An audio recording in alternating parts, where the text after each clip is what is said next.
따라서 오늘 본문을 프로포즈 형식으로 세 가지로 한번 알아보려고 합니다. 한번 따라해 볼까요? 첫째, 일어나서 함께 가자. 자, 첫 번째는 의지적 요구와 결단의 프로포즈 형식으로 되어 있습니다. 본문 10절을 우리 한번 같이 읽어보겠습니다. 시작. 나의 사랑하는 자가 내게 말하여 이르기를 나의 사랑 내 어여쁜 자야 일어나서 함께 가자. 이것은 술람미 여인, 솔로몬 왕이 술람미 여인을 애타게 찾으며 부르는 그 절정이 담긴 고백이라고 할 수 있어요. 구약을 통틀어 가장 아름다운 구문으로 꼽히고 있는 것이 바로 나의 사랑 내 어여쁜 자야 일어나서 함께 가자라는 구문입니다. 함께 가자, 일어나서 함께 가자라는 이 구문은 사실은 여러분 청혼하자, 청혼의 의미를 있어요. 나랑 결혼하자, 구혼, 청혼의 의미를 갖고 있습니다. 그래서 일어나자 함께 가자는 그냥 단순한 명령어가 아니라 그런 프로포즈의 의미를 갖고 있다라는 것이죠.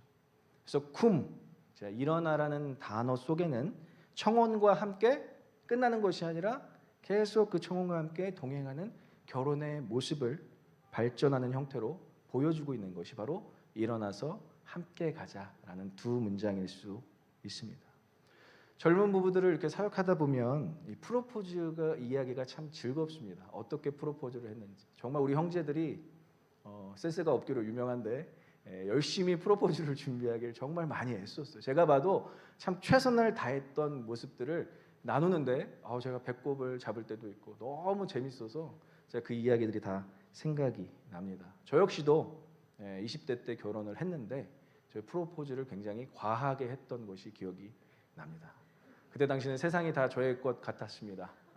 화려한 레스토랑을 빌고 그리고 웨딩 드레스를 우리 아내가 될 그 사모의 그 핏에 딱 맞춰서 준비를 하고 많은 풍선을 장식해서 정말 아내가 이거는 정말 거절할 수 없겠다라는 식으로 다 제가 마련을 해놨습니다.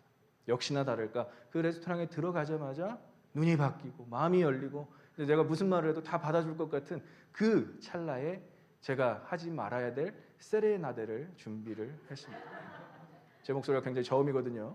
그래서 이렇게 부르면 약간 장송곡 같은 느낌이 나는데 그때 당시 유행하는 노래는 아니었지만 제가 너무 좋아하는 노래가 있었어요. 이문세 씨의 그대와 영원히. 이 노래는 정말 이 노래 하면은 정말 그냥 뭐 굳이 내가 반지를 건네지 않아도 바로 구원의 청혼에 성공할 것이다 라고 생각해서 MR을 준비했는데 이문세 씨는 이 노래를 C 코드로 했어요. C 키. 제가 이 MR을 잘못 준비해서 우리 노래 굉장히 잘하는 김나박이라고 하죠. 김범수 씨의 그대와 영원히를 잘못 준비했어요.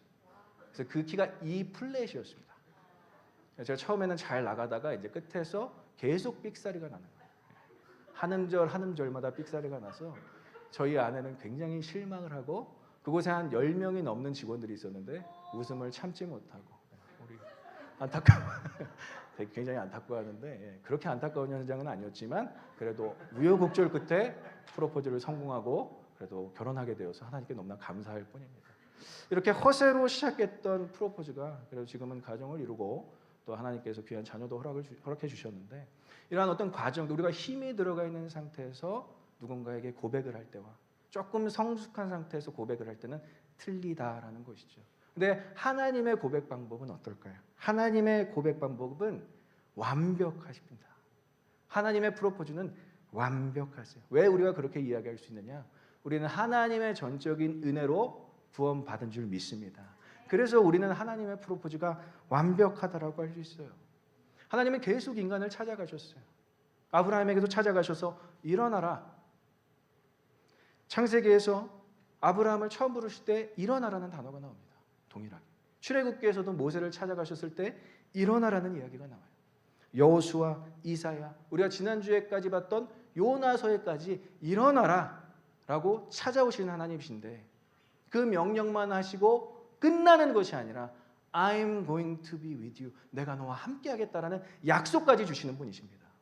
그래서 일어나라, 함께 가자 그 의미가 병행되고 있음을 볼 수 있습니다. 이것은 누구의 결단이시죠?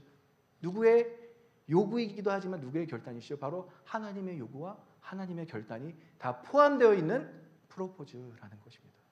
여러분들이 하나님의 프로포즈를 기억하시고요. 우리 싱싱 모임 잘못 얘기했어요. 예. 우리 싱글들만 싱그러운 게 아닙니다. 우리 부부들은 더 싱그러워요. 예. 이름 갖고 고민하고 있어요. 뺏겨서. 근데 부부와 싱글들 그리고 부부들은 정말 가정을 이뤄서 잘 지내고 있지만 싱글들은 꼭 기억하십시오. 하나님의 프로포즈가 완벽합니다. 믿으십니까?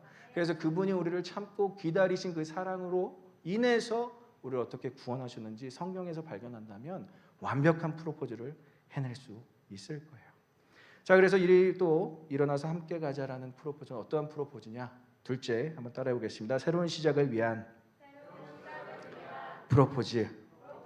우리 11절 12절 다시 한번 읽겠습니다. 시작. 겨울도 지나고 비도 그쳤고 지면에는 꽃이 피고 새가 노래할 때가 이르렀는데 비둘기의 소리가 우리 땅에 들리는구나. 이스라엘의 겨울, 전체 겨울은 이제 10월에 시작해서 4월까지인데 10월에서 4월까지 계속 비가 내립니다. 그러니까 이 겨울이 지났다라는 의미는 엄청난 의미예요. 겨울이 지났다라는 것은 비가 그쳤다라는 의미고요. 늦은 비가 내리는 4월이 지나고 막 이제 꽃이 피는 봄이 되었다라는 거예요. 우리 부부들 중에서도 5월에 결혼한 부부가 있어요. 너무나 싱그러운 그 봄에 결혼해서 아주 지금 행복하게 잘 살고 있습니다. 그래서 꽃이 피고 새가 노래할 때가 이르렀다라는 것은 봄이라는 새로운 시작을 의미해요. 그러니까 얼마나 겨울은 추웠겠어요. 그리고 비가 계속 오기 때문에 얼마나 그 감정이라는 것이 우울했겠냐라는 것이죠. 하지만 그것이 완전히 지나가고 새로운 시작에 대한 자연의 상징들을 열거하면서 관계와 모든 만물까지도 새롭게 된다라는 것을 의미하고 있습니다. 그러니까 그리스도의 관계 가운데서는 여러분들 자신만 새롭게 되는 것이 아니라 여러분들의 주변도 다 새롭게 되는 것입니다. 믿으십니까? 그래서 주님은 우리를 부르실 때 교회로 부르시는 거예요. 우리가 새롭게 된 것을 확인하기 위해서. 그리고 나를 통해서 누군가 또 새롭게 될 것이라는 것을 주님께서 알기 때문에 여러분들을 새롭게 하시는 것입니다. 그래서 고린도후서 5장 17절에 사도 바울이 이렇게 고백합니다. 함께 읽겠습니다. 시작. 그런즉 누구든지 그리스도 안에 있으면 새로운 피조물이라 이전 것은 지나갔으니 보라 새 것이 되었다. 믿으십니까? 이전 것은 지나갔다는 거 total change. 더 이상 옛 것이 존재하지 않는다는 거. 완전히 brand new 새 것이 되어서 우리는 새 것으로 살아갈 수밖에 없는 존재라는 거예요. 근데 지금 이 솔로몬의 고백을 모든 만물이 다 도와주는 것 같은 느낌이 듭니다. 둘의 관계를 모든 만물이 다 도와주는 것 같은 느낌이 들어요. 서로의 관계에도 이렇게 모든 것이 합력하여 선을 이루는 것이 중요하다라는 것이죠. 그래서 제가 너무 우리 교회에 어떤 정말 표로 삼고 싶은 부분이 로마서 8장 28절이에요. 우리 9절인데 한번 같이 읽어보겠습니다. 시작. 우리가 알거니와 하나님을 사랑하는 자 곧 그의 뜻대로 부르심을 입은 자들에게는 모든 것이 합력하여 선을 이루느니라. 믿으십니까? 하나님을 사랑하는 자 곧 그의 뜻대로 부르심을 입은 에클레시아 교회는 성도는 모든 것이 다 합력하여서 그 사람의 인생을 도와준다라는 거예요. 하나님의 일을 할 수 있도록 도와준다라는 거예요. 합력하다라는 거예요. 그래서 여러분들이 연애할 때 결혼 정년기 때 자연까지 도와주는 막 주변 사람까지 도와주는 그런 인연은 천생연분입니다. 아멘이 안 나오시네요. 다들 힘겹게 결혼하셨나 봐요. 네, 다들 막 부모의 어떤 반대를 막 무릅쓰고 아니에요. 주변에 다 축복해주고 막 자연까지 도와줘. 막 그 두 사람이 있는 데만 비가 안 와. 이런 거 경험 안 해봤습니다.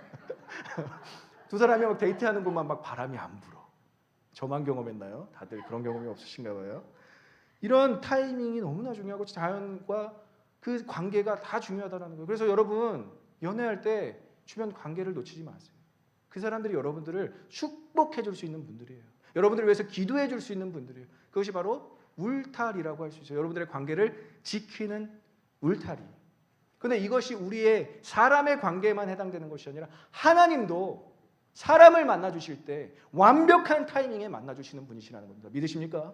성도가 그런 만남이 없으면 인카운터라고 하는데 그런 하나님의 완벽한 타이밍에 만남이 없었다면 성도는 결코 거룩해질 수 없고요. 주님의 거룩한 신부로 살아낼 수 없다는 것이죠. 완벽한 만남에 완벽한 변화가 있었기 때문에 주님과의 깊은 관계 속에서도 살아가는 자들이 바로 성도라 할 수 있습니다. 그래서 우리 한번 싱글들만 따라 보겠습니다. 결혼 안 하신 분들. 자, 결혼은 타이밍이다. 믿으십니까? 여러분들의 타이밍이 아니에요. God's 타이밍. 카이로스. 그때를 기다리십시오. 아멘이 안 나오죠? 목사님 언제까지 기다려야 되나요? 막 따지듯이 막 물어봐요. 제가 뭘 잘못했다고. 네, 여러분 항상 기억하십시오. 결혼은 타이밍이에요. 하나님과의 만남도 타이밍이에요. 하나님은 예수님은 요한복음 4장에서 사마리아 여인을 가장 완벽한 때에 완벽한 장소에서 만나 주셨어요. 그 인카운터가 일어나니까 정말 목마름에 영적 갈급함에 시달렸던 그 여인이 완전히 변화되는 거예요. 그래서 이사야서 55장 6절에 이렇게 이야기하고 있습니다. 함께 읽어보겠습니다. 시작. 너희는 여호와를 만날 만한 때에 찾으라. 가까이 계실 때 그를 부르라. 믿으십니까? 그럼 이 타이밍이 언제죠? 지금이라는 거예요. 지금. 예배 시간. 예배 시간에 여러분들은 하나님을 만나게 될 줄 믿습니다. 그래서 하나님을 찾고 하나님을 부를 때 인카운터, 그 놀라운 만남이 일어날 수 있다는 것이죠. 자, 세 번째, 일어나서 함께 가자는 어떠한 프로포즈인가 따르겠습니다. 신실한 사랑의 프로포즈. 우리 13절을 한번 같이 읽어보겠습니다. 시작. 무화과 나무에는 푸른 열매가 익었고 포도나무 꽃은 향기를 토하는구나. 나의 사랑, 나의 어여쁜 자야, 일어나서 함께 가자. 아멘. 아직 봄이 막 시작되어서 여러분 무화과 나무나 포도나무에 열매가 맺어지지 않는 시기예요. 그러니까 지금 솔로몬과 술람미 여인은 지금 헛것을 보고 있는 것처럼 마치 미래의 일을 예측합니다. 그럼 우리가 이렇게 생각할 수 있어요. 아니 성경에서 거짓말을 하네? 성경에서 거짓말을 하면서 과장된 사랑을 표현하네? 라고 볼 수가 있어요. 근데 그게 아니에요. 사랑은 과거에도 현재에도 미래에도 동일하다. 그래서 사랑은 미래를 예측하는 힘이 있어요. 우리가 많은 것들을 미래의 일을 미리 아는 것을 예언이라고 생각하지는 아닙니다. 사랑이 최고의 예언인 줄 믿습니다. 그래서 사랑은 과거를 덮고요. 사랑은 현재를 덮고요. 사랑은 미래를 덮을 수 있는 거예요. 그래서 여러분들의 관계가 사랑을 하고 있다면 미래까지도 예측할 수 있다는 거예요. 자신의 미래가 아니라 관계 속의 미래, 함께하는 것의 미래가 열릴 수 있다는 것이죠. 그래서 사랑에는 반드시 결실이 있다는 것을 강조하기 위해서 무화과 나무에도 열매가 맺혀지고 포도나무에도 열매가 맺혀지는데 언제 그것을 예측하느냐? 봄에 예측하는 거예요. 우리가 꽃을 피는 걸 보면서 아, 꽃은 지겠구나, 꽃이 떨어지겠구나라고 생각하지 않습니다. 반드시 계절이 지나면 꽃이 피고 열매가 맺어지게 될 줄 믿습니다. 그래서 여러분들은 새로운 시작에 앞서서 미래를 기대하는 마음이 있어야 된다는 거예요. 믿으십니까? 꽃이 피고 여러분들의 삶 가운데서 열매가 반드시 맺어지게 될 줄 믿습니다. 그것이 관계의 열매든 여러분들의 생업의 열매든 여러분들이 이민 땅을 살아가는 모든 그 삶의 열매든 반드시 그 열매는 주어지게 되어 있다라는 거예요. 그래서 솔로몬의 프로포즈가 담긴 이 문구는 사실 솔로몬이 직접 이야기하는 게 아니에요. 우리는 이 문장을 잘 살펴보면 지금 현재 진행형이 아니라는 것을 알 수가 있어요. 이 문구는 술람미 여인이 솔로몬에게 직접 듣고 그 표현을 생각하는 거예요. 그 표현을 상기하는 내용이에요. 얼마나 그 표현이 강렬했으면, 얼마나 그 표현이 좋았으면 이 표현을 기억하는 거예요. 관계 속에서도 마찬가지입니다. 부부 관계 속에서도 처음 나에게 프로포즈했던 때를 아내들은 영원히 기억할 거예요. 순수하지만 좀 부족하지만 그 프로포즈했던 그때를 기억하면서 그냥 살아가고 있는 게 아니라 감사함으로 아 맞아 저 사람이 나를 그렇게 사랑했지라는 그런 신실한 사랑을 느끼며 살아가고 있다는 것이죠. 이것이 오늘날 예수님과 우리와의 관계에 동일하다라는 거예요. 우리는 그분의 음성을 들은 양인 줄 믿습니다. 우리는 그분과 함께 동행하고 있는 예수 그리스도의 거룩한 신부인 줄 믿습니다. 그러면 우리가 그분의 음성을 기억해야 된다라는 거예요. 그분이 우리에게 뭐라고 말씀하셨는지 기억해야 한다는 것이죠. 요한복음 10장 3절에 이렇게 나와 있습니다. 한번 같이 읽겠습니다. 시작. 문지기는 그를 위하여 문을 열고 양은 그의 음성을 듣나니 그가 자기 양의 이름을 각각 불러 인도하여 내느니라. 믿으십니까? 문지기가 누구시죠? 그리고 목자가 누구시죠? 예수님.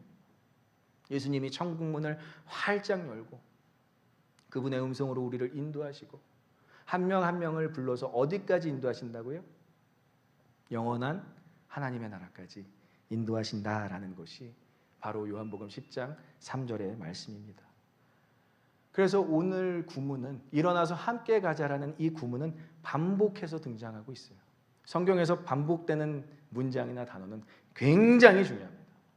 하나님은 오늘도 여러분들을 반복해서 지속적으로 찾아오시며 부르시고 계신 줄 믿습니다. 일어나서 함께 가자. 일어나서 함께 가자. 그렇게 한 번 더 약속해 주시는 그 음성에 대한 믿음이 있다면 우리의 믿음은 흔들리지 않을 수 있다라는 거예요. 우리가 왜 흔들리죠? 우리의 감정 때문에, 우리의 생각 때문에 흔들리지 주님의 음성은, 주님의 말씀은 단 한 번도 흔들린 적이 없습니다. 여러분들에 대한 하나님의 마음, 여러분들에 대한 주님의 사랑도 동일해요. 단 한 번도 흔들린 적이 없어요. 그 동일한 음성을 들으시고 그 음성에 반응하시는 저와 여러분들의 되시길 간절히 소망하고 축원합니다. 그래서 주님의 그 따뜻한 음성은 우리를 향한 영원한 신실한 프로포즈라 할 수 있습니다. 코로나 2년 정말 쉽지 않았어요. 우리 성주 형제가 기도하는데 제가 눈물이 너무 많이 났어요. 그렇거든요. 진짜 코로나 2년 동안 예배를 지켜온 우리 멤버들, 또 예배팀, 그리고 우리 성도들이 없었다면 아마 우리는 이 자리에서 이렇게 예배할 수 없었을 것입니다. 그런데 11주년을 온전히 하나님께 감사하고 그분께만 영광 돌릴 수 있었던 것은 우리가 잘해서, 우리가 노력해서 이 예배와 교회를 지킨 것이 아니라 하나님께서 우리를 그렇게 인도하셨다라는 것이죠. 오늘도 함께 예배드리는 여러분들도 마찬가지. 오늘 예배를 드리는 여러분들도 하나님께서 지키시고 보호하시고 인도하셔서 이 자리에 함께 예배하고 계신 줄 믿습니다. 그렇다면 그분의 음성에 이제 반응하면서 그분과 함께 동행하시는 삶이 되시길 간절히 소망하고 축원합니다.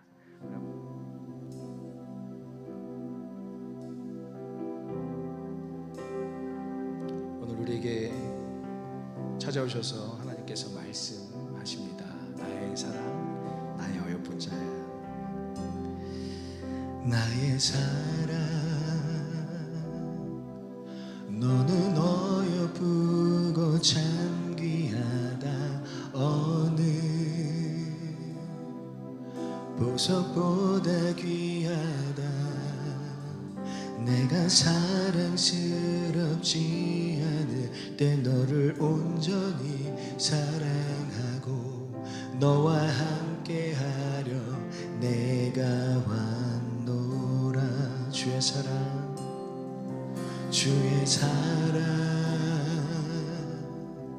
이 사랑은 결코 변치 않아. 모든 계절 돌보시네. 푸른 마르고 꽃은 시들 나 주의 말씀은 신실해. 실수가 없으신 주만 바라라. 주님의 나라와 뜻이 나의 삶 속에 임하시면 주님 알기를 주만 보기를 소망해.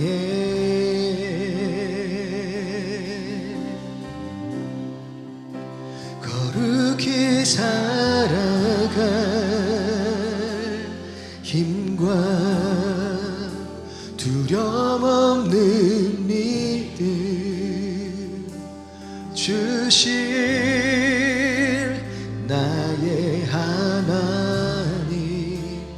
완전한 사랑 찬양해.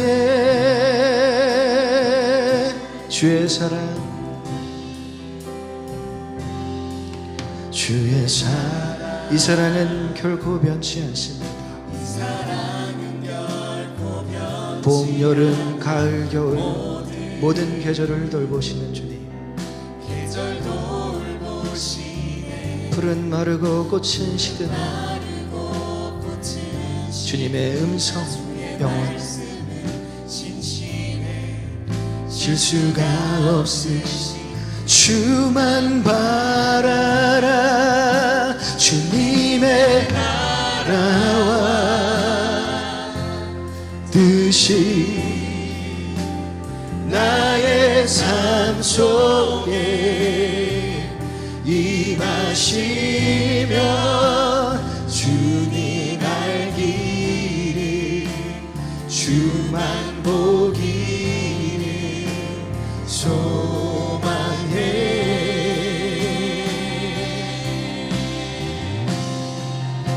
거룩히 살아갈 힘과 두려움 없는 믿음 주실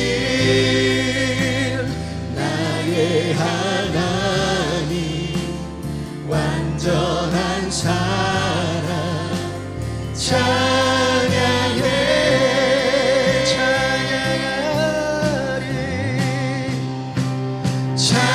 찬양하리 만군의 주 영원히 함께 하시네. 존귀하신 사랑의 왕 영원히 통치하신 찬양하리 찬양하리 만군의 주 영원히 함께 하시네. 존귀하신 사랑의 왕 영원히 통치하시네. 우리 두 손을 높이 들고 목소리를 고백하며 주님의 나라와 주님의 나라와 뜻이 나의 삶 속에